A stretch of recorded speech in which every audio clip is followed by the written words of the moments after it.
Kita mulai ya. Bismillahirrahmanirrahim. Assalamualaikum warahmatullahi wabarakatuh. Alhamdulillahirabbil alamin wa bihi nasta'inu ala umuri dunya waddin. Wassalatu wassalamu ala asrofil anbiya wal mursalin sayyidina Muhammadin wa ala alihi wa ashabihi wa man tabi'ahum bi ihsanin ila yaumiddin. Alhamdulillah, segala puji hanya milik Allah Subhanahu wa taala. Pada kesempatan pagi hari ini, kalau nggak salah gerimis ya. Gerimis ya, di suasana yang mendung, sedikit gerimis hari Jumat tanggal 8 Desember 2023 ini. Semoga pertemuan kita adalah pertemuan yang baik, pertemuan yang mendatangkan rahmat, menyejukkan hati, menenteramkan jiwa, ya, memuaskan akal pikiran dan terimplementasi dalam perbuatan yang baik untuk kita bawa nantinya di hadapan Allah sebagai bekal yang tidak ada bekal yang berharga selain bekal amal solih yang kita persembahkan untuk Allah Subhanahu wa Ta'ala. Yang kedua, salawat dan salam semoga selalu terlimpah curahkan kepada junjungan Nabi besar Muhammad Sallallahu Alaihi Wasallam, pemimpin kita, Nabi yang diutus oleh Allah untuk menyempurnakan risalah Islam setelah diutus nabi-nabi dan rasul-rasul sebelumnya, dan semoga kesempurnaan Islam yang dibawa oleh Rasulullah, diperjuangkan oleh Rasulullah, diajarkan oleh Rasulullah dan diwariskan oleh Rasulullah kepada umatnya menjadi sebuah warisan yang berharga yang bisa menuntun kita menuju jalan surganya Allah Subhanahu wa taala.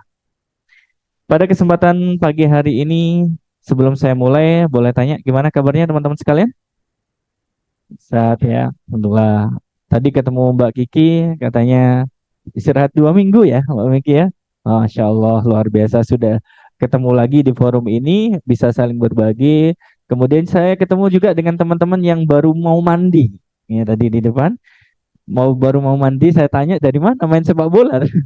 Jogging Ustaz. Wah, saya suka yang kayak gini. Laki-laki yang habis subuh nggak tidur. Ya, tapi apa?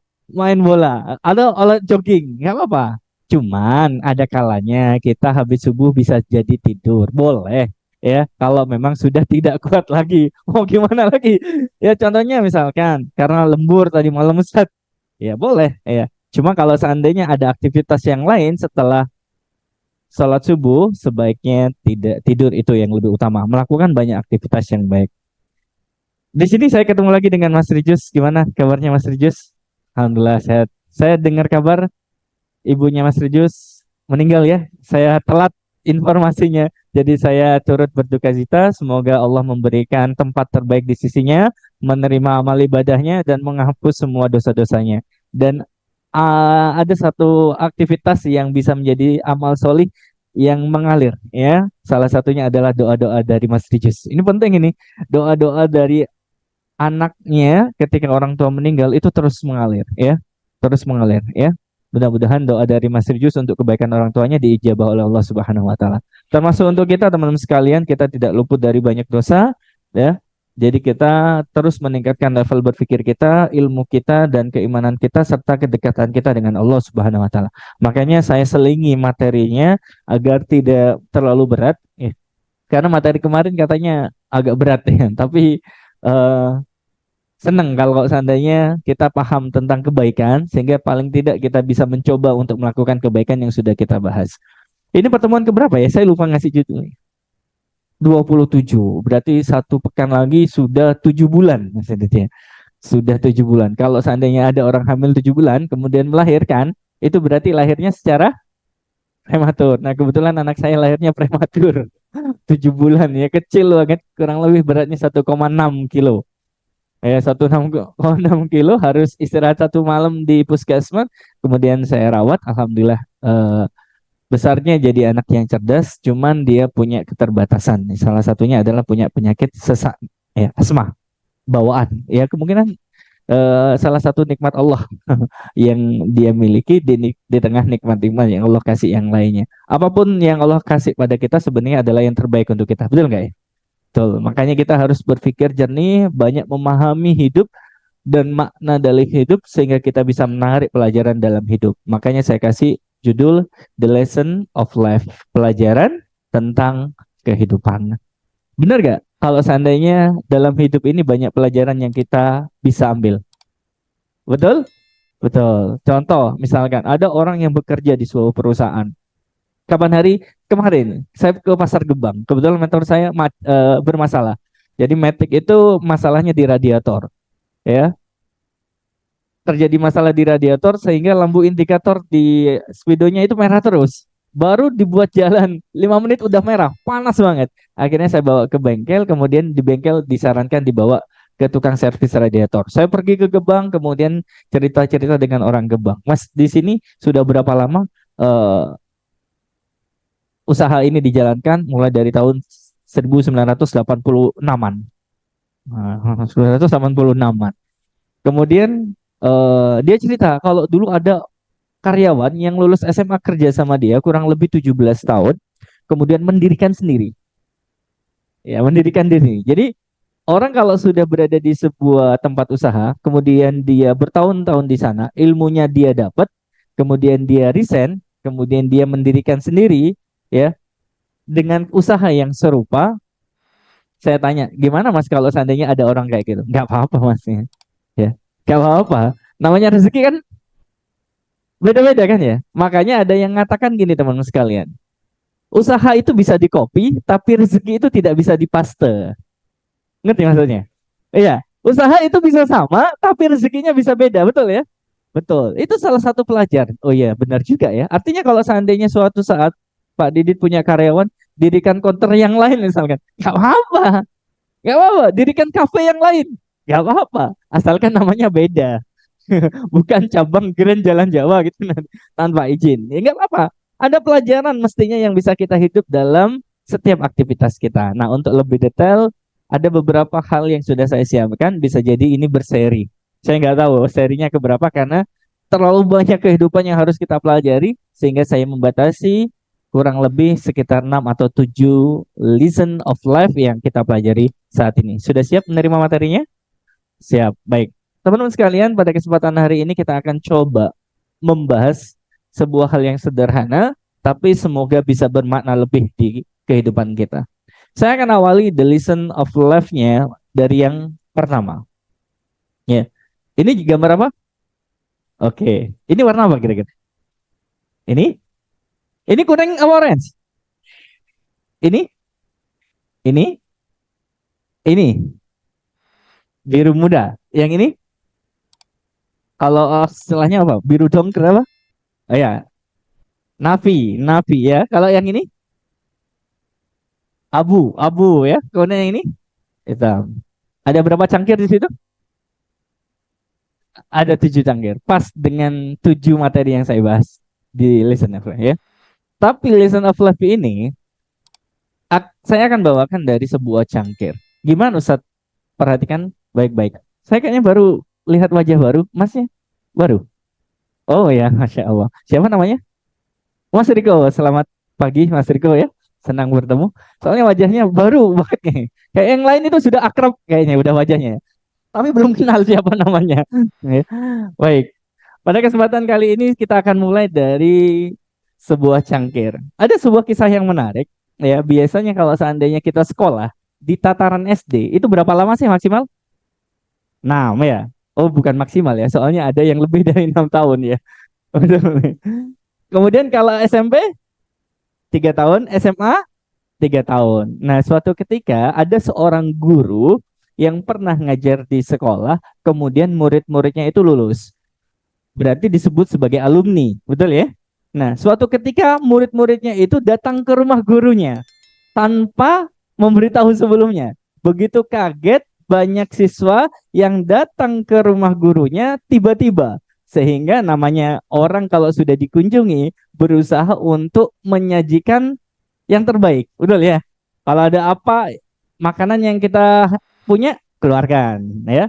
Kalau tidak ada minuman. Kebetulan guru itu hanya punya minuman dalam sebuah ceret atau wadah dan dibawalah cangkir-cangkir sesuai dengan jumlah tamu atau muridnya yang datang pada saat itu.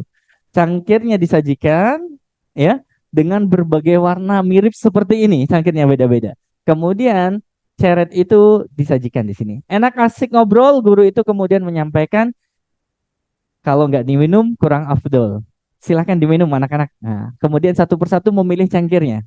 Ada yang memilih biru, ada yang memilih merah, ada yang memilih abu-abu, hitam, putih, kuning, sesuai dengan seleranya masing-masing.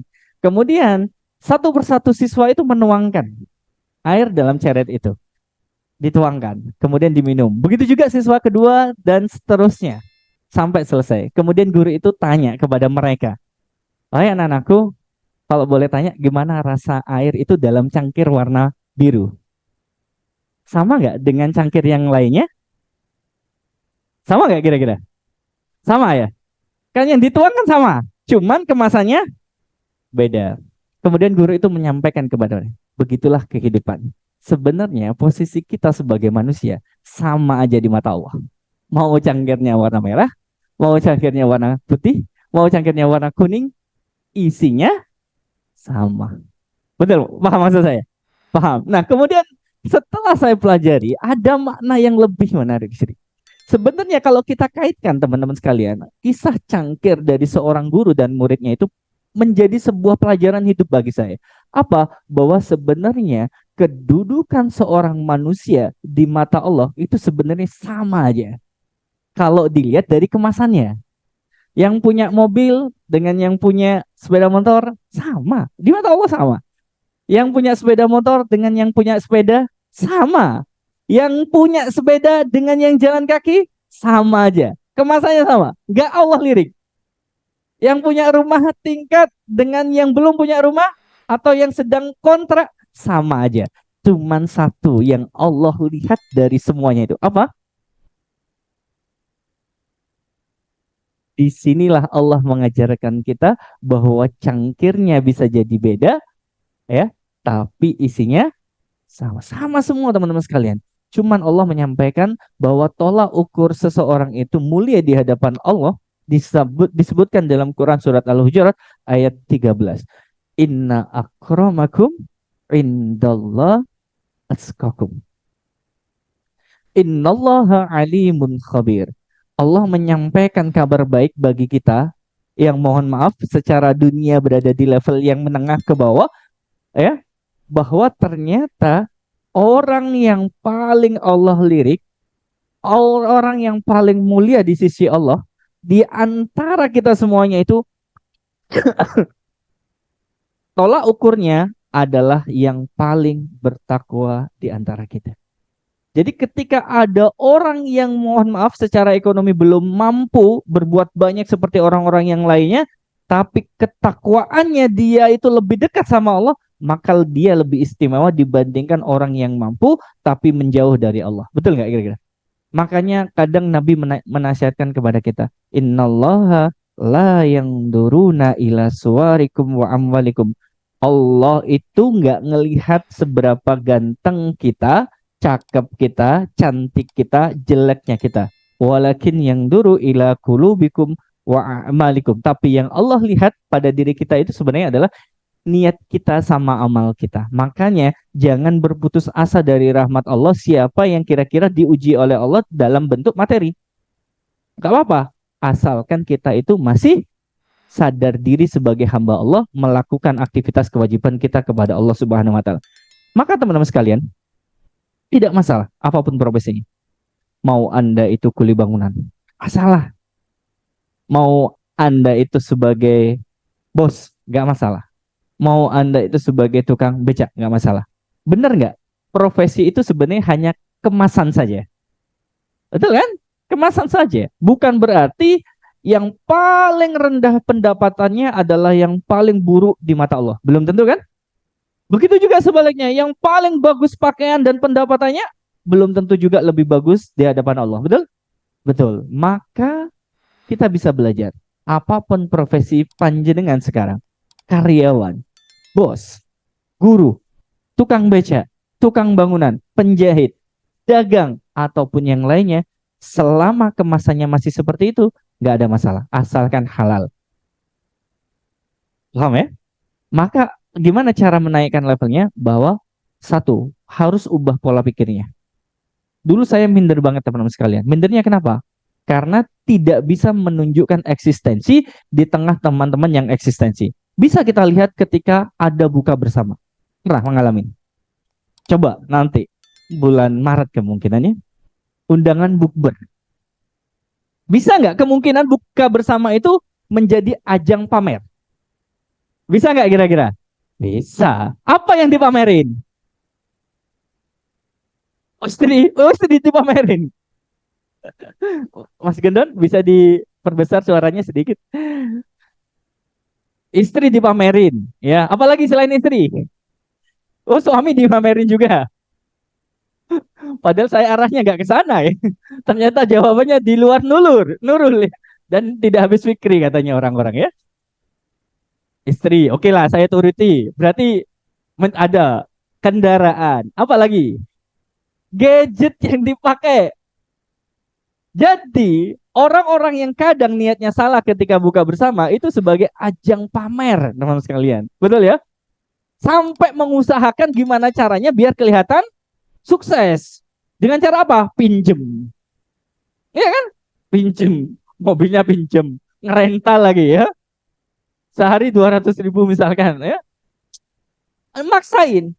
Padahal teman-teman sekalian, kita itu nggak dilihat sama Allah itu. Memang manusia melihat kita. Seperti itu. Biarkan pandangan manusia, tapi jangan sampai kita membalas pandangan mereka itu seperti itu. Jadi kalau seandainya kita dipamerin seperti itu, sudahlah, nggak apa-apa. Kalau bisa kita datang buka bersama, bukan niat untuk itu pamer. Datang biasa aja, ya. Gak usah pakai apa. Lihat aja responnya, ya. Lihat aja responnya. Misalkan ada orang, kerja apa kamu? Mohon maaf, saya jualan cilok. Nggak apa-apa, jualan cilok. Yang penting punya 100 cabang, ya kan? Nggak apa-apa, jualan cilok itu aja. Udah, kalau bisa bukber bawa cilok. Gitu. Ini dagangan saya gitu. Tapi di balik itu, udah gak usah dikasih tahu. Ya, kita punya cabang 100 cilok gitu. Nggak apa-apa. Ya. Memang terkesan rendah. Jangan dipikir rendah saya. Kalau seandainya orang punya usaha cilok, 10 saja, kalah gaji PNS itu. Betul nggak? Kalah. Kerjaannya remeh-temeh, cuma ini plastikin ini lah sebagainya. Nah, maka teman-teman sekalian, jangan pamer terhadap profesi kita. Nggak ada gunanya. Pasti saya yakin akan ada yang lebih tinggi dibandingkan kita. Betul nggak? Anda punya sesuatu yang mewah, pasti ada yang lebih tinggi dibandingkan Anda. Betul? Betul. Ya udah, makanya kita posisinya adalah sudah nggak usah kasih tahu apa yang sudah kita capai, biarkan orang lain itu menilai kita secara alami. Makanya nasihat Imam Ali radhiyallahu anhu pernah menyampaikan seperti ini. Ya, jangan menjelaskan siapa diri Anda kepada orang lain. Karena orang yang mencintai Anda nggak butuh. Dan orang yang membenci Anda nggak percaya. Betul nggak? Betul. Itu nasihat Imam Ali. Selesai gitu. Oh ya juga ya. Nggak ada ujungnya kalau seandainya pamer dunia, teman-teman sekalian. Makanya di sini ada sebuah hal yang tidak boleh menjadi pesimis. Ya. Sikap yang selalu pengen rendah diri di hadapan manusia. Ya. Apa itu? Kisah menarik dari Rasul Shallallahu Alaihi Wasallam terhadap seorang sahabat ini. Siapa namanya? Julaibib radhiyallahu anhu. Seorang laki-laki yang di mata para sahabat itu bisa dikatakan perawakannya kurang bagus, kurang enak dilihat, dan pakaiannya compang-camping, nggak punya rumah, miskin. Wah, miskin ya. Jadi jangan kira ya, di masa sahabat itu banyak yang seperti itu. Salah satunya adalah Julaibib. Kemudian apa yang dilakukan oleh Rasulullah melihat sahabat ini? Kemudian Rasulullah menawari Julaibib. Wahai sahabatku, maukah Anda menikah? Nah, ini yang nawarin siapa ini? Rasul. Kira-kira mau nggak kira-kira? Nggak ya Rasul. Mohon maaf, mana mungkin ada seseorang yang mau menikah dengan kondisi saya nggak punya rumah, pakaian saya seperti ini, keadaan saya nggak punya harta benda yang lainnya ya Rasul. Tenang saja. Kemudian pertemuan kedua, ketiga ditanya lagi, akhirnya Rasulullah memaksa dia. Ya, kemudian Rasulullah menghampiri seorang rumah Ansor ya dari kalangan Madinah yang asli penduduk Madinah, kemudian ketok pintu. Tok tok tok. Assalamualaikum, dijawab Waalaikumsalam. Begitu senengnya orang yang punya rumah, tuan rumah membukakan pintu, melihat siapa yang ketok pintu? Rasulullah. Bayangkan, ketok pintu yang di depannya adalah Rasulullah. Oh, Masya Allah, ada apa gerangan ya Rasulullah sehingga jauh-jauh bisa sampai ke rumah saya? Saya ingin meminang putri Anda. Seneng nggak kalian ini?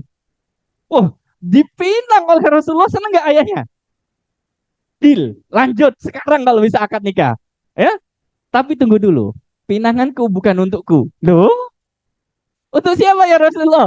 Untuk sahabatku yang bernama Julaibib radhiyallahu anhu. Siapa ya Rasul? Julaibib. Tahu Julaibib? Tahu ya Rasul. Serius? Iya. Tunggu ya Rasul ya. Saya tanya istri saya dulu. Jadi jawabannya beda. Ketika yang tadi disampaikan Rasul meminangnya, jawabannya apa? Setuju. Iya. Tapi setelah pinangannya untuk orang lain, gimana? Ragu. Berubah pikiran. Kemudian disampaikan nama yang dikenal oleh banyak orang. Julaibib. Miskin, perawakannya kurang bagus, ya, gak punya rumah. Pokoknya miskin keadaannya. Kemudian, ya Rasul, saya tanya istri saya dulu deh. Kemudian istrinya disampaikan, sayang, ya, Mi, ya, Bunda, ya, ini ada Rasulullah di depan yang mau meminang anak kita. Gimana? Ya, deal, setuju kalau Rasul. Tapi bukan untuk Rasul. Untuk siapa? Untuk Julaibib. Enggak. Jangan sampai anak kita itu menikah dengan laki-laki itu. Sekalipun dia itu sahabat Rasul, jangan sampai menikah. Istrinya nggak mau. Di tengah diskusi antara suami dan istri itu tiba-tiba anaknya keluar dari kamar, dibuka pintunya, kemudian sampaikan, wahai ayahanda dan ibunda, siapakah yang melamar saya? Rasulullah. Untuk siapa? Julaibib radhiyallahu anhu. Gimana pendapatmu?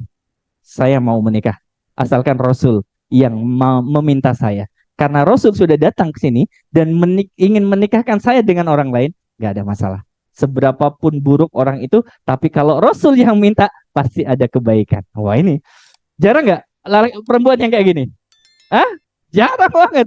Akhirnya ayahnya nyampein kepada Rasul. Ya Rasulullah, sesungguhnya saya setelah berdiskusi dan anak saya sepakat untuk menikah. Singkat cerita mereka menikah, Julaibib dan perempuan solihah tadi.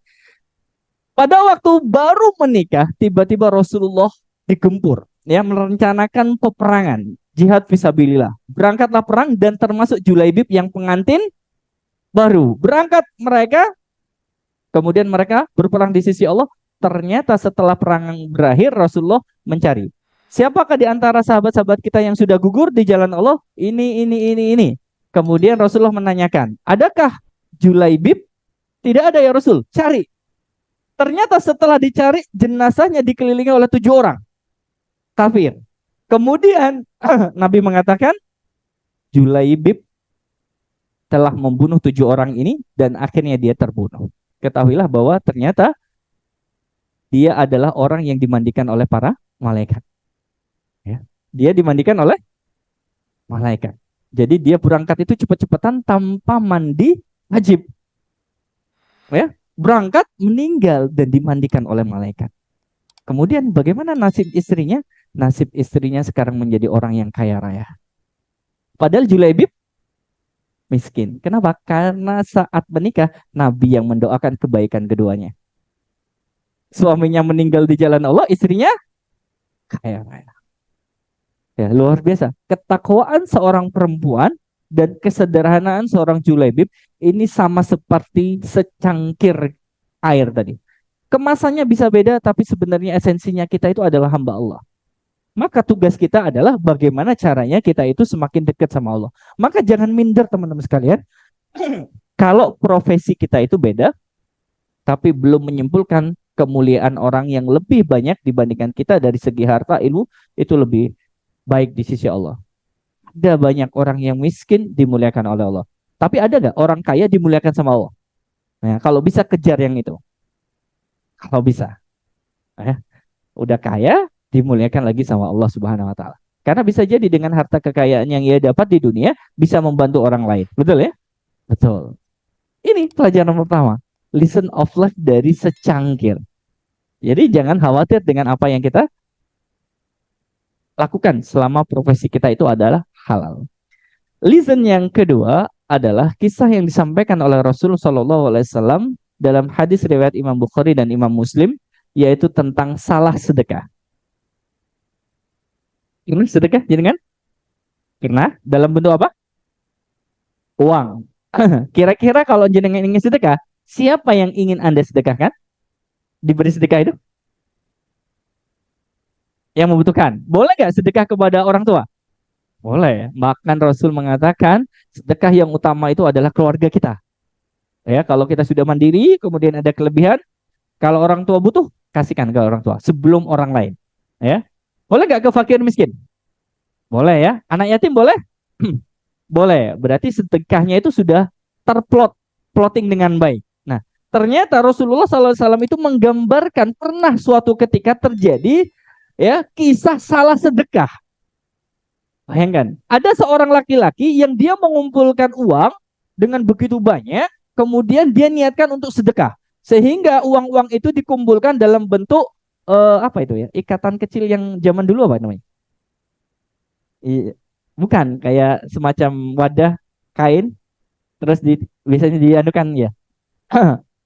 Kemudian laki-laki itu ingin niatnya itu tidak diketahui oleh orang lain, hanya Allah yang ingin dia cari keridoannya, sehingga sedekahnya itu sembunyi-sembunyi. Sehingga dia keluar di malam hari, kemudian dia ketemu dengan seorang laki-laki yang dia yakini itu butuh uang gitu loh. Akhirnya ia sudah menyiapkan kumpulan uang logamnya, ya, kemudian dikasihkan kepada laki-laki itu. Kemudian besok paginya tersiar kabar bahwa ternyata di malam ada kasus yang sangat aneh.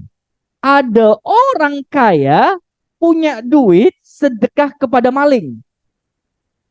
Lu kok tahu? Karena malingnya cerita. Alhamdulillah tadi malam saya itu berniat untuk mencuri tapi tidak jadi mencuri. Ya, karena saya dapat uang, segepok uang dari seseorang laki-laki sehingga saya tidak jadi mencuri. Mendengar itu terdengarlah kepada orang yang ngasih sedekah. Waduh, salah ini. Salah ini. Ya, sedekahnya ke siapa? Maling, ya. Waduh. Untuk kedua kalinya dia tetap sebenarnya dia tidak ingin bersedekah tapi diketahui orang lain. Akhirnya dia bersembunyi-sembunyi. Caranya satu-satunya adalah malam hari. Untuk kedua kalinya dia sudah siapkan uang, kemudian dia keluar malam hari. Setelah keluar malam hari ketemulah perempuan. Dan dia yakin perempuan itu butuh uang. Akhirnya uang yang dia siapkan itu dikasihkan ke perempuan itu. Kemudian besok paginya tersiar kabar. Untuk kedua kalinya masyarakat cerita orang kaya ngasih duit kepada pezina. Ya. Kemudian berita itu terdengar oleh orang yang sedekah tadi. Waduh, aku ini salah dalam artinya.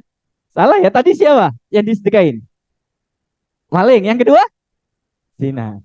Kemudian dia berdoa, ya Allah tolong ya Allah ketemukan saya dengan orang yang benar-benar butuh ya dengan uang ini. Akhirnya keluar ketiga kalinya uangnya disiapkan, ketemulah dengan seorang laki-laki. Dia menerimanya laki-laki itu kemudian besoknya tersiar kabar. Apa kabarnya? Yang pertama siapa tadi? Maling. Yang kedua, zina. Kemudian yang ketiga tersiar kabar bahwa ada orang kaya dapat sedekah. Ada orang kaya dapat, anehnya sedekah itu diterima sama orang kaya. Ya. Kemudian tersiar kabar berarti orang yang ngasih ini ya nggak tahu status ketiga orang itu karena yang dikasih adalah maling, pezina dan orang kaya. Nyesel nggak kira-kira? Salah nggak? Kecewa nggak kira-kira? Dan ternyata Rasulullah menyampaikan dalam sebuah hadisnya bahwa sedekah laki-laki itu walaupun salah alamat mendatangkan dua kebaikan. Yang pertama, diterima sedekahnya oleh Allah. Jadi diterima sedekahnya oleh Allah. Yang kedua, menolong ketiganya dan membuka pikiran ketiganya. Kok bisa? Yang pertama siapa tadi? Maling. Sehingga dengan uang itu dia tidak jadi berprofesi maling lagi. Karena uangnya sangat banyak. Rata-rata orang mencuri karena kebutuhan apa? Hidup yang belum terpenuhi kan? Kalau kebutuhan hidupnya terpenuhi, ya ngapain mencuri kan ya, gitu kan logikanya. Kemudian yang kedua, siapa tadi? Pezina. Kemudian ternyata membuka pikiran pezina itu untuk tidak lagi berzina. Betul nggak orang berzina rata-rata pengen cari duit? Selain nafsunya. Betul cari duit? Betul. Ya, ketika sudah terpenuhi, ngapain lagi berzina? Betul kan? Betul. Yang ketiga, membuka pikiran orang kaya itu bahwa orang kaya dititipin banyak keistimewaan oleh Allah berupa hartanya, seharusnya dia lebih bersedekah lebih banyak dibandingkan orang yang tadi. Kalau tadi kan nabung, dikumpulin, bukan kaya dari aslinya, tapi nabung, kemudian disedekahin, membuka cakrawala berpikir ketiganya. Makanya Rasul menyampaikan bahwa sedekahnya itu diterima. Dalam konteks ini teman-teman sekalian, kita harus memahami bahwa Allah menyampaikan tidak akan ada yang sia-sia di mata Allah berupa kebaikan apapun yang diniatkan karena Allah dan caranya benar. Gak ada yang sia-sia. Ya? Makanya Allah menyampaikan wabasyiril muhsinin. Apa yang Allah sampaikan? Dan sampaikanlah kabar yang baik, kabar gembira kepada orang-orang yang berbuat baik. Di ayat yang lain disebutkan bahwa satu kebaikan itu bernilai 10 kali lipat. Maka tidak ada yang namanya kasta. Tahu kasta? Tuh, kasta aku. Tahu? Kalimat itu tuh nyesel aku. Gak ada. Kebaikan apapun yang Anda ikhlaskan karena Allah dan caranya benar walaupun salah alamat, gak ada masalah. Karena itu bernilai pahala di sisi Allah. Bahkan Allah ganti 10 kali lipat. Makanya disebutkan di dalam surat yang lain, Allah menyebutkan bahwa kebaikan yang dilakukan oleh seseorang akan kembali kepada dia, dan keburukannya yang dilakukan oleh seseorang juga akan kembali pada dia. Ya. Orang yang berbuat buruk itu kira-kira hidupnya tenang nggak? Resah nggak kira-kira? Contoh keresahannya apa? Kalau dia berbuat buruk, dia keluarnya malam-malam. Betul ya? Tujuannya agar tidak diketahui oleh orang lain. Tapi setelah mengambil barang orang lain, kira-kira resah nggak? Resah. Takut? Takut ditangkap kemudian dijebloskan ke tahanan. Betul? Orang yang berbuat maksiat itu hakikatnya adalah orang yang sebenarnya mengalami gangguan jiwa. Kenapa? Karena dia diburu dengan kegelisahan. Makanya ketika kita sendirian kemudian bermaksiat, itu biasanya takut. Ada yang lain nggak ya? Ada yang lihat, ada yang tahu nggak gitu ya? Biasanya kan gitu kan ya? Ada was-was. Nggak ada yang tahu, aman. Padahal Allah tahu. Malaikat mencatatnya. Maka di sini posisi teman-teman sekalian, ketika kita memahami konteks kebaikan, maka tidak ada kebaikan dalam hidup yang namanya sia-sia. Selama diniatkan karena Allah dan caranya benar. Sekalipun kita salah alamat, nggak ada masalah. Bisa nggak kita sedekah dengan orang kaya? Bisa? Contoh misalkan orang kaya datang ke rumah kita, kemudian kebetulan kita punya ya makanan, itu bagian dari sedekah nggak kira-kira? Iya kok. Bisa. Boleh kita bersedekah kepada siapapun ya. Maka listen yang kedua ini tidak ada kebaikan yang sia-sia. Yang ketiga ini dekat dengan kita. Hewan apa ini? Belalang. Belalang ini, kalau belalang kan banyak jenisnya ya. Kalau belalang apa yang gini tuh? Belalang kekek. Apa? Bukan kekek namanya.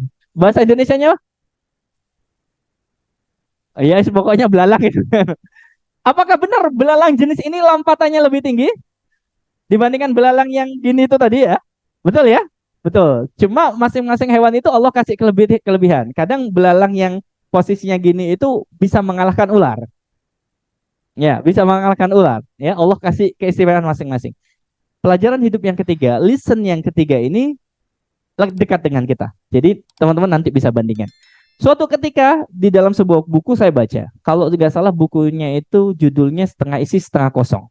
Saya lupa kalau nggak salah ya. Di dalamnya ada kisah ini kalau nggak salah. Kemudian dikisahkan dalam buku itu, ya, ada seekor belalang yang sangat percaya diri, ya, kemudian memamerkan kemampuannya kepada hewan-hewan yang lainnya. Apa kemampuan yang dia pamerkan? Yaitu bisa melompat dengan setinggi-tingginya. Kemudian dia bertemu dengan seekor anjing. Ya. Anjing itu tanya, kenapa kamu kok lompat-lompat seperti itu? Aku punya kemampuan melompat lebih tinggi dibandingkan yang lainnya. Kemudian belalang itu menantang si anjing. Ya, berani nggak kalau seandainya kamu berlomba dengan aku dalam lompatan? Apa jawabannya anjing? Oke, deal kita. Kemudian si anjing menentukan tantangannya. Apa tantangannya? Tantangannya adalah siapa yang berhasil melompati pagar ini, maka dia pemenangnya. Ya. Tantangan pertama berasal dari anjing, ya. Kemudian akhirnya mereka melompat dan ternyata yang menang siapa kira-kira? Anjing. Kemudian belalang nggak terima karena dia sudah punya kekuatan lompatan yang tinggi, kemudian dikalahkan begitu saja oleh anjing. Kemudian dia nantang. Kalau sekarang saya yang punya tolak ukur standarnya. Jangan pagar. Siapa yang berhasil melompat setinggi-tinggi dari tinggi tubuhnya, dihitung kali lipatnya dari tinggi tubuhnya, maka dia menang, kata belalang. Akhirnya perlombaan dilakukan. Mereka berdua akhirnya melompat, kemudian yang paling tinggi lompatannya adalah belalang karena diukur dari tinggi badannya. Kemudian mereka, si anjing yang ketiga mengatakan, oke, sekarang saya yang menentukan standar perlombaan yang ketiga. Skornya berapa tadi? 1-1, seri ya, seri. Kemudian eh belalang mengatakan, sudahlah, kita nggak perlu meneruskan perlombaan ini karena perlombaan ini gantian. Anda yang menentukan standar, Anda yang menang. Saya yang menentukan standar, saya yang menang. Ketika kembali lagi lomba ketiga diadakan, Anda yang menentukan standar, Anda yang menang. Berarti standarnya itu mendukung orang lain, mendukung dirinya untuk menang. Nah, ketika kita memahami konteks ini, teman-teman sekalian, ada sebuah hal yang menarik untuk kita. Quotes dari seseorang. Apa itu? Jika seseorang itu bersemangat ketika bersaing untuk dunia, padahal finishnya adalah kematian, maka seharusnya ia lebih bersemangat untuk bersaing akhirat. Karena finishnya adalah surga dan neraka. Maka jangan berlomba-lomba untuk memperkaya diri saja, teman-teman sekalian. Boleh kaya, tapi jangan jadikan itu sebagai motivasi tujuan akhir dalam hidup. Karena benar, apa yang disampaikan orang ini. Benar nggak? Perlombaan dunia itu sebenarnya finishnya adalah kematian. Betul nggak kira-kira? Betul. Kemarin saya ngajar privat. Kemudian saya tanyakan, eh kamu dijemput siapa? Dijemput ibu atau naik Gojek? Naik Gojek kemungkinan, Pak. Kemana ibu? Ibu sedang menjaga bude saya sakit di rumah sakit, ya. Kemudian hari Senin itu saya masih ngomong. Kemudian hari Rabu saya ketemu lagi dengan Lia, ngajar lagi dia. Gimana? Sudah sehat budenya? Meninggal, Pak. Baru Senin saya tanya, kemudian saya pulang sudah ada kabar meninggal dan Rabunya saya baru tahu kalau budenya meninggal. Betul nggak? Kalau seandainya quotes ini adalah quotes yang kadang sesuai dengan fakta bahwa perlombaan dunia ujungnya adalah kematian. Betul? Apakah orang mati akan membawa jam tangannya? Membawa handphonenya? Kalau ada orang yang mati, orang tua mati, punya handphone, handphonenya untuk siapa? Untuk siapa kira-kira? Untuk ahli warisnya. Betul? Betul. Kalau ada orang yang mati, punya sepeda motor, apakah sepeda motornya dibawa mati? Ya, untuk siapa? Ahli warisnya. Ketika ahli warisnya menggantikan posisi yang mati, apa yang ditinggalkan untuk siapa? Untuk ahli waris yang kedua. Betul? Betul. Maka teman-teman sekalian, dari kisah belalang ini, jangan terlalu lost control, keluar batas kemampuan untuk mengejar dunia. Lakukan yang Anda bisa dan caranya halal. Itu prinsip hidup. Ya. Pelajaran hidup yang kita bisa ambil, lakukan yang Anda bisa halal. Karena rezeki itu bukan tentang usaha. Rezeki itu bukan tentang usaha. Saya katakan rezeki itu bukan tentang usaha. Usaha tidak bisa mendatangkan rezeki. Usaha adalah sebab-sebab yang tidak pasti. Sekarang saya contohkan teman sekalian. Ada nggak kerjaan orang di luar kita yang lebih keras tenaganya dibandingkan kita? Ada nggak? Ada nggak? Ada? Sekarang saya tanya, ada nggak orang yang pekerjaannya seperti itu tapi pendapatannya lebih rendah dibandingkan kita? Ada? Seharusnya kalau seandainya rezeki itu berkaitan dengan usaha, semakin usahanya lebih besar, rezekinya semakin besar. Tapi faktanya, tenaganya lebih besar, pikirannya lebih besar, waktunya lebih banyak, kerjaannya lebih susah, pendapatannya lebih kecil dibanding kita. Gak fair dong Allah. Betul ya? Nih? Betul. Maka usaha itu adalah salah satu sebab yang mengantarkan rezeki dan sifatnya tidak pasti. Bisa nggak? Saya selesai dari sini dapat rezeki. Bisa. Padahal saya nggak ngapa-ngapain, cuma keluar. Dibawain nasi sama Mas Didit. Itu rezeki nggak kira-kira? Rezeki. Bisa nggak Anda keluar dari sini dapat rezeki? Bisa nggak? Yes. Maka ikhtiar itu bukan sebab pasti. Sebab pasti rezeki itu turun adalah Allah. Maka setelah saya memahami konteks ini benar juga ya. Rezeki itu kira-kira hal yang pasti ya, yang sudah Allah tetapkan untuk kita. Betul nggak? Pasti ya. Diatur nggak timingnya sama Allah? Diatur? Kapan turun ke kita? Diatur? Diatur. Makanya ada orang yang mengatakan rezeki itu tidak akan pernah tertukar. Betul nggak kira-kira? Betul. Apa yang sudah menjadi jatah kita akan kembali ke kita. Apa yang luput dari kita, ya akan lepas dari kita. Betul kan? Betul. Sekarang saya tanya, kalau seandainya teman-teman sekalian rezeki itu sudah pasti, sekarang saya tanya, surga dan neraka untuk kita udah pasti atau belum? Eh? Kalau orang itu tahu rezeki itu sudah pasti tapi dia ngoyo banget, padahal sudah pasti, dan kan yang terakhir surga dan neraka belum pasti, tapi kita masih santai-santai, nggak logis, nggak logis banget. Belum pasti loh ini ya.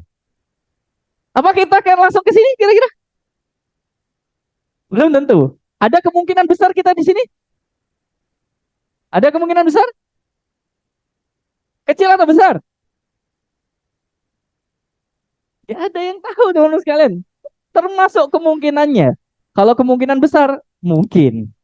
Kalau kemungkinan kecil, tergantung amal. Betul kan?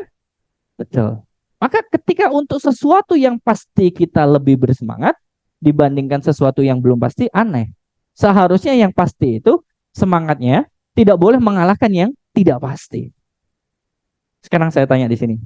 Sudah 27 pertemuan. Masih ada yang belum sholat? Masih ada yang belum sholat? Sudah 27 kali pertemuan. Masih ada yang belum sholat? Ada yang nyaut berarti ada. Padahal tujuannya acara di sini, harapannya Mas Didit bisa mengantarkan karyawannya untuk semakin lebih baik dan tahu kewajibannya. Kalau 27 kali pertemuan belum sempurna sholatnya atau masih ada yang bolong, segera istighfar banyak. Karena Allah nggak tahu, nggak ngasih kabar, nggak ngasih notif kepada kita. Kapan kita akan dipanggil? Sholat kau, paksain. Untuk diri panjenengan, bukan untuk saya dan bukan untuk Pak Didit. Jangan remehin sholat, karena itu amalan yang pertama kali Allah tanya. Maka teman-teman sekalian, 27 pertemuan ini seharusnya mengantarkan kepada kebaikan. Sholat paksain, paksakan. Gak ikhlas Ustaz, kan sholat itu nunggu ikhlas Ustaz gitu. Masa dipaksain Ustaz? Saya ikhlasnya nanti setelah saya gajinya 5 juta Ustaz. Repot kalau ya, ibadah nggak bisa teman-teman sekalian diukur atau dibandingkan dengan gaji. Karena seberapa banyak gaji pun tidak akan bisa menggantikan nikmat ibadah. Yuk, kita semakin lama semakin sadar seharusnya. Jika untuk dunia yang tidak pasti kita semangat, seharusnya untuk akhirat, untuk rezeki yang sudah pasti kita seharusnya semangat, maka untuk sesuatu yang tidak pasti kita lebih bersemangat untuk akhirat. Maka jangan berlomba dengan orang lain terhadap banyak-banyakan duit atau banyak-banyakan harta. Karena harta yang berkah itu harta yang bisa cukup untuk memenuhi kebutuhan kita, apalagi lebih untuk melakukan kebaikannya. Kalau harta itu tidak berkah, jumlahnya lebih banyak, tapi selalu kelihatan minus. Ada yang mengalami kayak gitu? Pernah? Pernah? Pernah ada yang cerita. Ya, dia gajinya sekitar 5 juta. Tahun 2000 berapa gitu. Tahun dulu 5 juta segitu, besar nggak kira-kira? Besar banget teman sekali. Tapi selalu habis Ustaz. Kemana saya juga nggak tahu Ustaz. Ada teman traktir ini habis, ini habis, ini habis Ustaz. Sekarang gajinya itu sepertiga mungkin dari itu. Kok masih sisa Ustaz ya?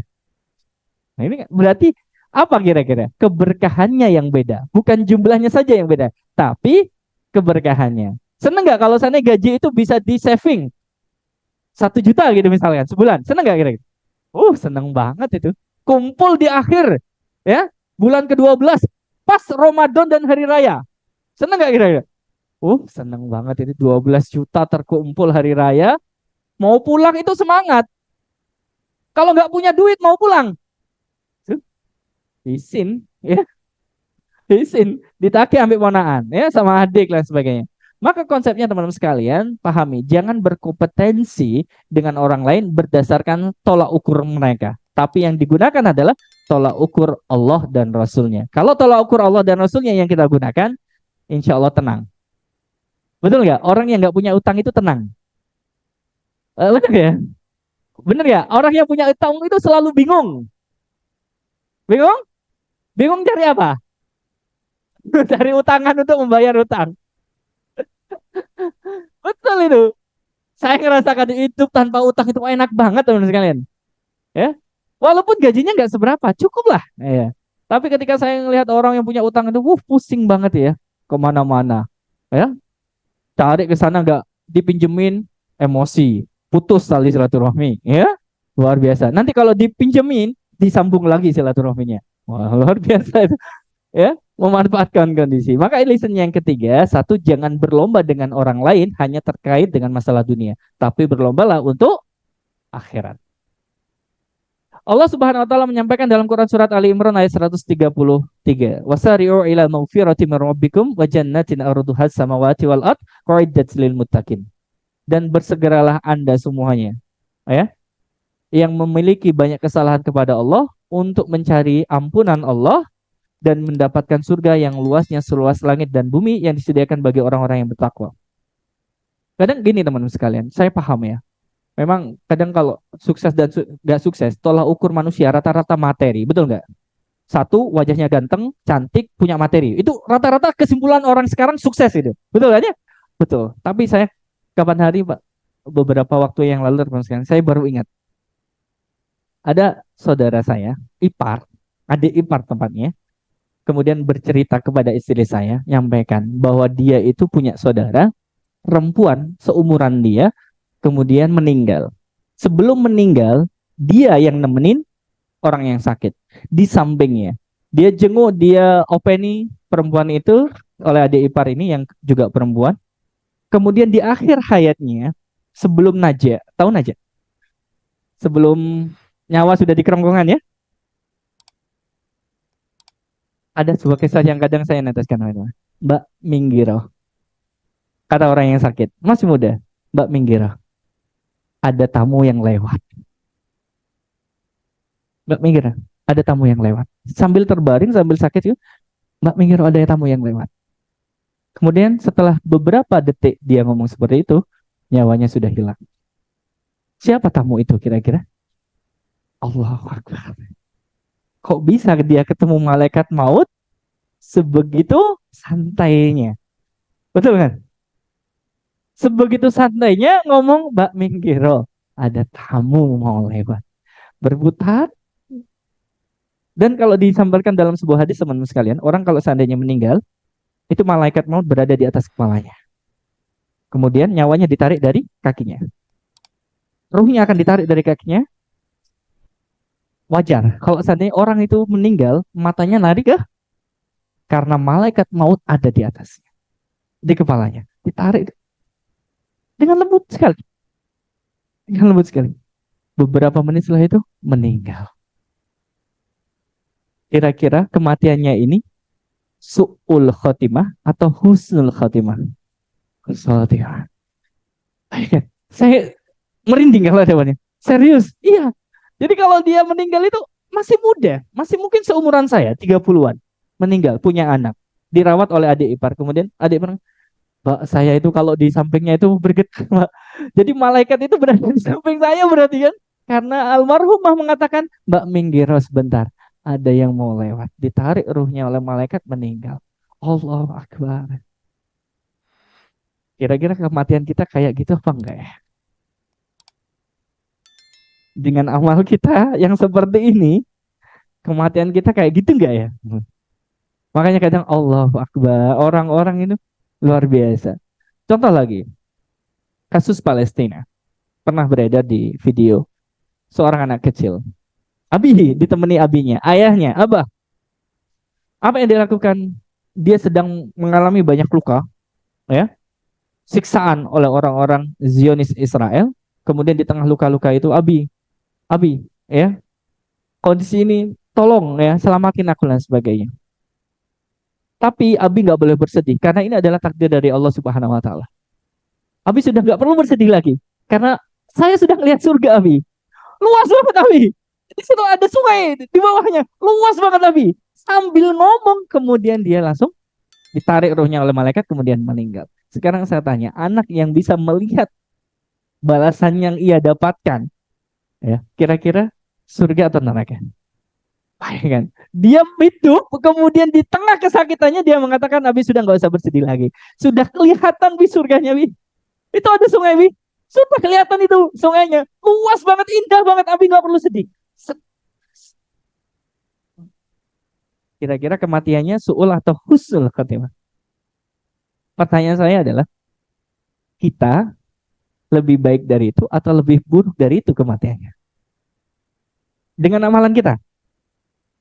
Silakan nilai sendiri. Allah Akbar. Dan benar ya, teman-teman sekalian. Saya pernah mengkaji sebuah hadis. Jadi kalau seandainya orang itu sudah mengalami sakaratul maut, balasan terhadap perbuatannya di dunia itu langsung disajikan, ditunjukkan. Makanya kalau seandainya ada orang yang dia dibalas oleh Allah surga, itu disajikan sedikit kenikmatan surga pada dirinya, dan dia berharap segera cabut nyawaku ya Allah. Ya. Segera cabut. Kenapa kok bisa segera cabut? Karena karena dia ingin menikmati apa yang telah Allah janjikan.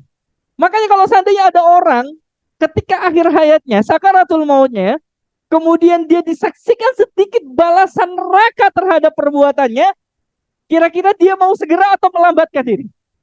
Bro, jangan tanya aku, karena balasannya kelihatan itu. Saya mau sehat lagi, mau sholat lagi, mau berbuat lagi, mau sedekah lagi, baru saya tarik nyawanya. Oh, gak bisa. Dalam sebuah hadis itu sampai segitunya. Maka Allah menyampaikan wasari'u ila maghfiratin. Bersegeralah Anda untuk menjemput ampunan Allah. Bahkan baju yang dijahitkan, kebetulan almarhumah yang tadi saya ceritakan, itu jahit baju dan bajunya masih ada. Saya pakai. Baju saya jahitkan ke beliaunya, jadi kemudian sekarang masih saya pakai. Dan saya ketika mendengar kisah itu, bisa gak ya saya ya? Sakaratul mautnya kayak gitu. Dia sudah kelihatan malaikat mautnya, dia santai menerima malaikat mautnya, kemudian dia siap untuk ditarik ruhnya. Bisa nggak ya kira-kira? Nah dari situ saya mikir teman-teman sekalian, inilah yang kadang Allah janjikan kepada kita, orang-orang beriman mengejar akhirat, nggak kelihatan pahalanya, tapi di akhir hayatnya Allah tunjukkan balasannya. Allah. Maka kita harus bersemangat mengejar akhirat. Maka saya katakan sekali lagi, 27 kali pertemuan lah teman-teman sekalian. Kalau masih ada yang nggak sholat ini, ayo loh, paksain diri kita, sholat. Jangan biarkan teman Anda itu nggak sholat. Anda kalau mencintai teman Anda, paksain sholat. Paksain. Kalau Anda benar-benar mencintai teman Anda, teman kerja Anda, paksain sholat. Karena sholat itu adalah penolong kita yang utama di sisi Allah Subhanahu Wa Taala. Nah itu makanya gambarnya teman-teman sekalian, yuk bangkit. Banyak pelajaran hidup. Ini masih pelajaran hidup yang ketiga, belum yang lainnya. Sekarang saya masuk ke lesson of life yang berikutnya. Ada yang kenal aktor ini? Siapa namanya? Siapa nama aslinya? Pemeran apa dia? Pemeran apa? Nggak ada yang tahu? Oke. Namanya adalah Chris Evans. Ya. Chris Evans. Dia adalah salah satu tokoh Avengers yang memerankan Kapten Amerika. Betul ya? Cuma saya nggak bahas orangnya. Ya. Sekarang saya tanya, Kapten Amerika ini biasanya menggunakan alat untuk bertarung. Apa itu? Oke, tameng. Betul? Apakah dengan tameng dia bisa lebih punya kemampuan yang maksimal? Betul? Betul. Ya. Maka tameng ini saya ibaratkan adalah senjata andalan. Ya. Kalau yang ini ada yang tahu nama aslinya? Ini pernah ke Indonesia? Ya, pernah ke Indonesia ya? Oke. Namanya adalah Chris Hemsworth. Dia adalah pemeran Thor. Apakah benar senjata andalannya Thor itu palu? Ya, tapi bukan berarti tukang dia ya. Palu ya, betul? Betul. Apakah Thor akan lebih hebat kalau seandainya pakai palu dalam dunia hayalan anak-anak? Betul? Betul. Maka senjata andalannya adalah palu. Oh ya. Sekarang kalau kita kaitkan tokoh hayalan saja dibuat untuk semenarik mungkin agar bisa laku keras, itu punya ciri khas berupa senjata yang digunakan. Makanya Thor punya senjata palu, kemudian Captain America punya tameng. Kalau ada yang keras sakti, pernah lihat filmnya? Senjata andalannya apa? Tongkat. Betul kan? Masing-masing punya ya. Bruce Lee biasanya pakai, yes. Banyak kan senjata andalannya ya. Baik. Maka ketika kita kaitkan tokoh-tokoh hayalan dengan tokoh nyata tadi yang mempunyai ciri khas senjata andalan, maka sebagai hamba Allah, orang yang beriman kepada Allah, maka jadikan doa itu sebagai senjata andalan. Kenapa Ustadz kok harus doa Ustadz? Nah, ini teman-teman sekalian. Saya kasih tahu. Ini gambar apa kira-kira? Enak nggak kalau tempenya kayak gini?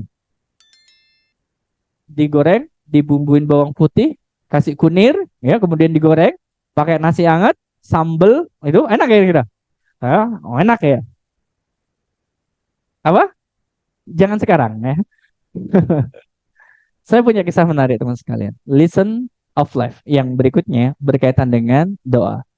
Doa ini dipanjatkan oleh penjual tempe. Tahu tempe ya? Tempe itu kan harganya sebenarnya murah ya, terjangkau kan ya? Terjangkau. Satu lembar aja bisa cuma 6.000 ya, dipotong jadi 2 ribuan. Dipotong lagi kadang 1.000-an ya. Ada yang lebih besar, lebih mahal.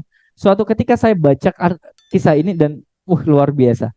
Dapat pelajaran hidup yang luar biasa. Gini ceritanya teman-teman sekalian. Suatu ketika biasanya, benar gak kalau orang yang jual tempe itu butuh sekitar 1 hari untuk membuat tempe, betul? Betul? Bisa nggak? Buat sekarang langsung dijual, bisa nggak? Nggak bisa, ya. Butuh diinapkan, ya, ditunggu kurang lebih 1 hari agar raginya kumpul, betul kan ya? Betul. Sudah menyatu dengan kedelainya, kemudian bisa dijual. Suatu ketika karena dia, ya, teman-teman sekalian, bangunnya lebih lambat daripada sebelumnya, akhirnya dia tidak sempat untuk membuat tempe, ya, yang untuk dijual, ya. Akhirnya dia seadanya. Pokoknya dia usaha karena bangunnya sudah terlambat. Kemudian akhirnya seadanya. Tempe itu masih mentah. Tahu tempe mentah ya? Ragi itu belum kumpul masih ya? Belum. Masih biji-biji yang menyatu dalam plastik atau dalam daun itu. Tapi dia berdoa. Ya Allah, saya bangun terlambat. Tapi saya pengen jualan hari ini. Ya, bisa nggak ya Allah?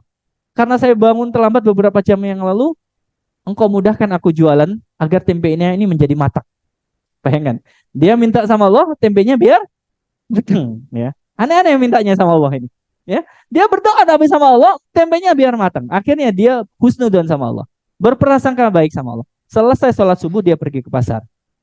Tempenya yang sudah disatuin masing-masing itu, yang mentah itu diwadahi, kemudian dibawa. Ketika sampai di pasar, sebelum tempe itu dibuka, dia berharap doanya dikabulkan oleh Allah. Apa doanya tadi? Minta tempe matang. Bismillahirrahmanirrahim. Semoga Allah ngabulkan. Dibuka dan ternyata mentah. Berarti tempenya berarti doanya gak dikabulkan sama Allah. Ya Allah, kok gak jadi mateng ini ya? Padahal dia minta doanya buat apa? Dia kok berdoa agar tempenya matang? Biar bisa dijual dan bisa laku terjual. Betul kan? Oke, akhirnya dia ya wes pasrah sama Allah. Tapi dia masih husnudzon bahwa rezeki itu ada di tangan Allah. Yang penting datang aja ke pasar. Yang lain penjual tempe yang lainnya itu di sekelilingnya dia itu sudah pulang. Berarti barang dagangnya udah habis. Sedangkan dia yang tersisa. Gak ada orang yang satu pun yang beli karena tempenya mentah. Tiba-tiba ada yang nepok dari belakang. Ibu, permisi. Ibu jualan tempe? Iya, tapi mohon maaf tempenya mentah. Oh, nggak apa-apa. Justru saya carinya mentah. Beneran, Ibu? Iya. Berapa Ibu punyanya? Cuma adanya segini. Ya udah, saya borong semuanya. Bener kan, Ibu? Iya. Berapa Ibu harganya ini? Harganya kalau diborong kira-kira 100.000. Ya udah, saya tambah jadi 200.000. Bener Ibu? Iya. Kenapa Ibu kok bisa memborong dagang saya kok sampai sebegitunya? Emang Ibu ada perlu apa? Besok anak saya datang dari luar kota. Dan anak saya itu kesukaannya makan tempe. Kalau saya belinya sekarang, besok pasti matang. Dan tidak ada penjual di pasar ini yang jual tempe mentah. Semuanya tempe matang. Hanya satu orang yang menjual tempe mentah. Siapa? Anda. Makanya saya senang banget, bersyukur banget. Semuanya saya borong, saya tambahi 2 kali lipat. Sekarang saya tanya, doa apa yang dipanjalkan oleh penjual tempe tadi? Tempenya biar cepat matang. Kira-kira dikabulin nggak sama Allah? Enggak. Tapi sebenarnya harapan tempe matangnya itu adalah harapan perantara. Karena ujung dari harapannya adalah dapetin duit. Betul kan ya? Betul. Dan laku terjual. Itu harapan ujungnya. Cuman perantaranya adalah tempenya matang. Kira-kira Allah mengabulkan nggak doanya? Tempenya matang? Enggak. Kalau tempenya matang, enggak. Kira-kira Allah mengabulkan nggak harapan ujungnya? Iya. Betul kan? Betul. Maka gini teman-teman sekalian. Dalam konsep doa itu, dirnya Allah itu bisa kita ubah lewat doa. Maka kalau panjenengan itu berdoa kepada Allah, sebenarnya Anda itu menyelamatkan diri Anda. Membuka sesuatu yang tidak mungkin menjadi mungkin. Karena pertolongan dari Allah itu bisa turun lewat doa. Lewat doa. Lewat doa ini bisa nih. Maka yang kadang Allah kasih itu bukan hanya kebutuhan. Kebutuhannya hanya 100.000. Tapi kadang Allah tambahi bonusnya. Betul ya? Bonusnya 100.000. Maka dalam prinsip seorang yang beriman kepada Allah, jadikan doa itu sebagai senjata andalan Anda. Dan Allah teman-teman sekalian, ya, gak suka dengan orang itu yang menyombongkan diri selama ibadahnya dia nggak pernah minta sama Allah. Bahkan Imam Syafi'i mengatakan, apakah engkau akan meremehkan sebuah doa dan memandangnya sepele, padahal engkau tidak tahu apa yang diperbuat doa. Doa itu adalah anak-anak panah yang ada pada malam hari yang tidak akan pernah meleset. Akan tetapi ia memiliki masa dan masa itu adalah penghujungnya. Kemudian teman-teman sekalian, kita ditegur sama Allah. Orang yang sombong. Jadi Allah itu marah sama kita. Lam yash'alallah man yaghdab alaihi. Barang siapa di antara kita tidak mau meminta sama Allah, niscaya Allah akan marah padanya. Baik. Jadi sombong banget hamba ini. Ya, udah sukses, udah sholat, ibadah, puasa, tapi nggak mau minta sama Allah karena semuanya termenuhi. Nah ini orang-orang yang menyombongkan diri dan Allah marah sama dia. Maka jangan sungkan-sungkan kalau seandainya yang memberikan kebaikan itu adalah Allah untuk minta sama Allah. Karena Allah akan marah kepada orang-orang yang tidak mau minta sama Allah. Ya ngapain sudah? Banyak udah, mobil ada, sudah motor ada, HP ada, anak sehat, sukses jadi dokter dan sebagainya. Allah marah. Kalau untuk sesuatu dunia kita sudah dapat, belum tentu untuk akhirat. Maka Allah mengajarkan kepada kita dalam hadis ini yang disampaikan oleh Rasulullah, minta Allah. Sekalipun Anda itu sibuk ketika sholat, sempatkan minta sama Allah. Sehari satu aja boleh nggak? Kalau nggak bisa seminggu satu aja minta sama Allah. Minta diberikan sehat, minta dipermudah urusan, minta diberikan keberkahan, minta rezeki yang halal dan barokah, minta anak jadi anak yang solih dan soleha. Minta oh, apapun minta oh. Karena tanda seorang hamba itu minta sama Allah, berarti tanda dia itu masih bergantung sama Allah. Kalau dia nggak minta sama Allah, kenapa kok Allah marah? Karena dia tidak bergantung sama Allah. Dia bergantung pada hartanya. Dia katakan, saldo saya masih banyak, Ustaz. Masih 20 juta. Aman, Ustaz. Aman, Ustaz. Nggak perlu minta lagi sama Allah. Sudah cukup. Belum tentu. Allah kasih sakit sama anaknya, seminggu, sini, udah pikiran buyang, dan sebagainya. Ya, bisa kan kayak gitu, Pak, ya? Bisa. Allah kasih sakit sama pada dirinya, buyar semuanya. Buyar. Allah belokkan saja sepeda motornya di jalan, belok sedikit, nyungsep, parah, amputasi, uang 20 jutanya digunakan. Kan bisa habis kan? Bisa habis. Maka kalau panjenengan ngerasa saldonya aman Ustaz, anak saya sehat Ustaz, rumah saya juga sudah lunas Ustaz, belum tentu. Anda masih diminta sama Allah karena surganya Anda belum ketahuan. Betul? Oh, surganya kita itu belum ketahuan. Maka paling tidak berdoa sama Allah untuk diberikan jalan kemudahan menuju surganya Allah. Sekalipun semua hal di dunia ini sudah terpenuhi dengan sekali. Ini gambarannya. Jadi Allah sangat marah dengan orang yang menyombongkan diri. Listen, yang kelima. Ini gambar apa kira-kira? Ini garam ya. Punya karakteristik sifat asin. Ini ada gelas isinya air. Tapi garam itu bisa jadi obat bagi orang-orang yang sariawan biasanya. Ya, betul kan? Dan garam itu harus ada di bumbu dapur ibu-ibu, betul? Ada kan? Ada. Makanya kalau seandainya masak nasi goreng nggak ada garam, apa yang terjadi? Hambar. Ya, hambar. Ya. Kita akan berbicara tentang lesson of life yang kelima, yaitu berkaitan dengan gelas dan garam. Suatu ketika ada orang yang punya masalah, gabut, bingung dengan masalahnya, kemudian disaranin. Mas, kalau seandainya panjenengan itu punya masalah, datanglah ke orang itu, ke kakek tua itu, karena kakek itu sangat bijaksana, biasanya dia memberikan solusi terhadap permasalahan Anda. Akhirnya, kakek itu dicari oleh orang yang punya masalah ini, ketemulah di sebuah rumah yang sederhana, dia masuk, permisi, ketemulah kakek itu, kemudian duduk di sana. Dia cerita banyak kepada orang tua itu terkait dengan masalahnya, harapannya kakek tua itu ngasih solusi dan nasihat. Ternyata kakek tua itu bawa garam sama gelas. Kemudian garam itu, sendok garam itu dituangkan ke gelas, diaduk. Disuruh minum. Tapi ini bukan jampi-jampi ya. Disuruh minum, kemudian maksudnya apa Pak? Saya datang ke sini pengen nasihat, pengen solusi. Karena Anda dianggap sebagai orang yang bisa bijaksana, yang bisa memberikan solusi.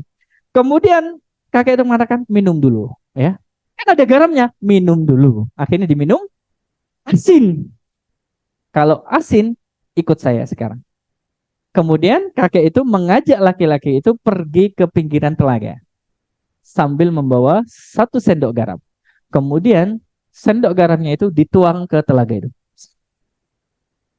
Kemudian kakek itu mengambil air dari telaga itu. Kemudian disuruh minum kepada laki-laki itu. Minumlah. Setelah diminum, kemudian ini memang jernih banget, kemudian diminum, kemudian kakek itu tanya, ada rasa asinnya enggak? Kira-kira kalau teman-teman menebak, ada rasa asinnya apa enggak? Kan sudah dikasih garam. Kenapa? Karena airnya banyak. Gini teman sekalian. Dalam konteks ini kakek itu memberikan nasihat. Jika kamu ada masalah, ya, jika kamu menjumpai masalah teman-teman sekalian, maka luaskan hati dan kesabaran kamu dulu. Jangan perkecil masalahnya dulu, tapi luaskan hati dan kesabaran Anda dulu. Nanti sesuatu yang kuantitasnya sama, tapi bersemayam di hati yang luas, legowo, lapang dada, dan kesabaran kita perluas seperti luasnya telaga, maka masalah itu akan menjadi kecil. Betul nggak? Betul. Gimana nggak kira-kira nasihat ini? Benar. Dan laki-laki itu baru memahami. Iya juga ya. Banyak orang yang punya masalah tentang kesehatan. Tapi dia kok nyantai banget gitu loh. Ada orang yang punya masalah dengan anak, tapi kok nyantai banget. Dia justru tidak fokus ke masalah, tapi fokus mencari solusi dari masalah. Sehingga yang dia dapatkan adalah solusi, bukan hanya masalahnya saja yang selesai, tapi berkelimpahan makna kehidupan yang dia dapatkan. Maka ketika teman-teman sekalian ada masalah dengan siapapun, dengan pasangan, ya, yang berumah tangga, ada masalah dengan suami, dalam seminggu ada masalah dengan pasangan? Gak ada, aman, aman. Sebulan lumayan, setahun. Paling mana hari raya baru minta maaf, sungkem. Kayak salah ya. Jadi minta maafnya nanti di hari raya gitu. Enggak, teman-teman sekalian. Ada sebuah nasihat yang baik tentang garam dan air gelas. Apa itu? Jika kita sedang ada masalah, jangan fokus dulu ke masalah itu. Saya tahu kuantitas masalah itu, tapi coba deh hati kita lapangkan dulu, dada kita perlebar dulu, kesabarannya kita perluas dulu. Masalah itu insya Allah akan terlihat kecil. Baru kalau seandainya masalah itu kelihatan lebih kecil karena luasnya hati kita menerima masalah itu, baru kita cari solusi. Sekarang saya tanya, ada nggak orang yang ada masalah selalu melibatkan emosi ketika ada masalah? Ada? Ada. Ada nggak orang yang punya masalah selalu berdampak pada benda-benda yang ada di sekitarnya? Ada? Piring, cetar. Kemudian setelah lihat, ya, kadang orang itu habis marah nyesel biasanya. Gini caranya teman sekalian ya. Kalau pengen tahu marahnya seseorang, kemudian dia bisa nyesel, coba deh marah sama anaknya. Kemudian anaknya tidur, lihat di sampingnya. Duduk aja. Kemudian pandangi anaknya. Nyesel dia pasti. Lu nggak? Kalau udah ditampar anaknya, ya, ditendang misalnya. Tapi malam-malam coba Anda tidur di sampingnya, kemudian lihat. Lihat aja. Ingat anak itu. Mungkin mungkin masih 5 tahun, ingat ini. Usapi ini. Kemudian cium. Saya yakin bapaknya bisa nangis. Ya, saya yakin bapaknya bisa nangis. Saya yakin ibunya bisa nangis. Kalau ada masalah dengan istrinya, coba deh istrinya ketika tidur itu, ya, diam-diam, ya. Ada itu sebenarnya minta maaf. Laki-laki itu, sorry, jaim. Jadi laki-laki itu jarang banget minta maaf. Kalau ada masalah, jarang banget laki-laki. Dan biasanya yang selalu ngalah siapa? Istri, ya. Oh, laki-laki.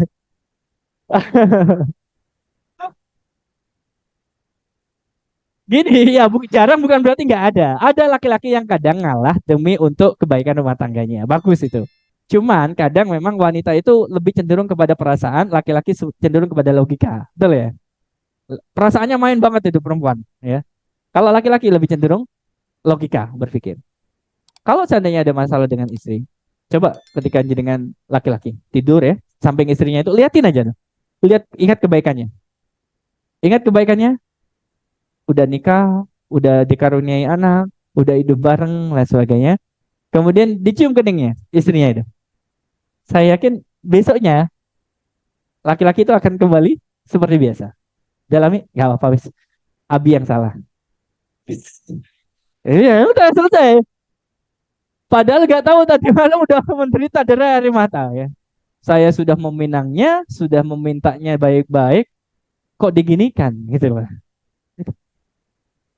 Sebaliknya, kalau seandainya istrinya yang pengen nyesel marahnya terhadap suami juga seperti itu. Coba lihat suaminya tidur itu. Seperti apapun posisi suaminya tidur sudah, ya. Mau dia ngorok, mau dia apapun terserah, ya. Kemudian jangan lihat itunya dulu, tapi lihat udah kerja capek-capek, pagi bangun, sholat subuh sudah bersyukur, nganterin anak, kemudian kerja harus kontrol pulang sesempatnya untuk makan, kemudian kadang balik lagi. Coba ingat kebaikannya, sudah dikasih nafkah, sudah dipeturutin keinginannya. Coba, nanti istrinya ini mikirin. Besok paginya, Bi, minta maaf ya. Ya. Gak apa itu. Ya. Makanya gini teman-teman sekalian, prinsipnya gini. Makanya jangan fokus ke masalah, karena tidak ada orang yang hidup itu nggak punya masalah. Pasti punya, betul nggak? Betul, hanya perbedaannya bagaimana caranya dia menyelesaikan masalah. Bagaimana itu perbedaannya itu bagaimana dia berpikir untuk mencari solusi dari masalah. Makanya saya terpukul banget ketika mendengar nasihat bijak. Garam dimasukin ke gelas, diaduk sampai larut, diminum, asin banget. kadarnya sama, dicemplungin ke telaga, airnya diminum kok nggak kerasa. Itu menunjukkan bahwa keluasan hati seseorang dalam menghadapi masalah menjadi poin untuk menyelesaikan masalah. Maka jangan terlalu melibatkan emosi, carilah solusi. Paham? Itu warnanya. Makanya nanti kalau ada masalah coba deh praktekin. Coba deh praktekin. Ya. Yang punya teman di rumah, kalau nggak yang punya ya berarti jangan dipraktekin. Jangan dipraktekin. Yang punya pasangan aja dipraktekin. Yang nggak punya teman hidup, ya cari. Biar bisa meraktekin. Ya. Itu. Makanya gini dong. Saya kadang kagum. Usia pernikahan seseorang itu bisa sampai puluhan tahun, 20 tahun, 30 tahun, dan lain sebagainya. Ya. Kapan hari ada yang share status WhatsApp-nya, kemudian saya baca, Alhamdulillah 31 tahun bersama. Sudah punya anak 4, perempuan semuanya. Ya, udah perempuan. Yang pertama sudah menikah. Yang kedua jadi dokter. Yang ketiga sedang kuliah. Yang keempat masih sekolah. Kebetulan 2 diantaranya adalah murid saya. Jadi ketika saya bersyukur 31 tahun, wah hebat ya. Udah bisa bertahan dan anak-anaknya bisa berkembang. Kita yang masih baru 5 tahun, belum tentu. Belum tahan banting ini kan. 10 tahun itu sudah mulai kerasa itu. Wah. Jadi makanya ada celahnya. Maka teman-teman sekalian, luaskan hati kita untuk mencari solusi, jangan terlalu melibatkan emosi yang berlebihan. Allah alam bisawab. Semoga dari pelajaran hidup yang sampai kelima ini dulu saya bahas. Nanti sisanya insya Allah saya teruskan di selingan materi-materi yang lainnya. Mudah-mudahan bisa tergambar ya. Yang pertama, lesson of life yang bisa kita pelajari terkait dengan apa tadi? Singkat? Apa? Gimana? Yang pertama, tentang apa? Cangkir. Bahwa hakikatnya kita itu sama di mata Allah, yang membedakan hanya ketakwaannya. Yang kedua, apa? Yang saya belalang. Belalang yang ketiga apa yang kedua tadi? Belalang yang ketiga. Ya, bahwa jangan bandingkan hidup kita hanya perkara dunia saja. Betul kan ya? Oke dah, belalang. Yang ketiga, sedekah. Salah sedekah. Ya, salah sedekah. Bahwa kebaikan itu tidak ada yang sia-sia di mata Allah Subhanahu wa taala. Cangkir, belalang, salah sedekah. Yang keempat, senjata andalan kita adalah doa. Dan yang kelima adalah garam dan gelas. Semoga lesson of life yang 5 yang sudah kita bahas bisa panjenengan praktekkan. Saya yakin kalau dipraktekkan dengan dasar keimanan kepada Allah, niat baik karena Allah, insya Allah urusan kita satu persatu diselesaikan oleh Allah Subhanahu wa taala. Sebelum saya tutup, ada yang mau disampaikan? Silakan. Dan tidak perlu menyampaikan masalah dengan keluarganya ya. Gak ada ya, cukup ya. Insya Allah kita lanjutkan pekan depan. Terima kasih banyak sudah datang di forum ini. Mudah-mudahan yang sederhana ini bisa bermanfaat. Kalau ada kesalahan, mohon maaf yang sebesar-besarnya. Kita akhiri. Assalamualaikum warahmatullahi wabarakatuh.